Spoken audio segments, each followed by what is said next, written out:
guys, you'll never believe this.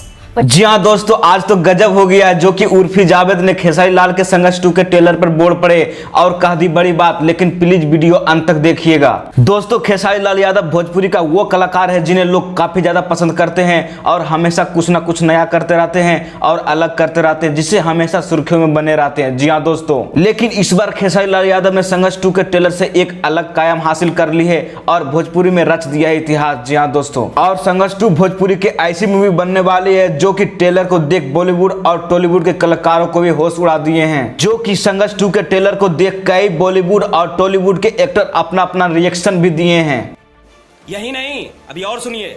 और साथ साथ इंडिया के फैशन किंग उर्फी जावेद ने भी खेसारी को लेकर कह दी बड़ी बात। बोली कि मुझे भोजपुरी में सिर्फ खेसारी लाल यादव अच्छे लगते हैं और कोई नहीं। लेकिन दोस्तों, आपको एक बात बता देना चाहता हूं कि भोजपुरी में सबसे ज्यादा महंगी फिल्म संघर्ष 2 बनने जा रही है, जिसका बजट लगभग 15 से 16 रुपए करोड़ है। इतना ही नहीं, और यह एक पैन इंडिया मूवी बनने वाली है।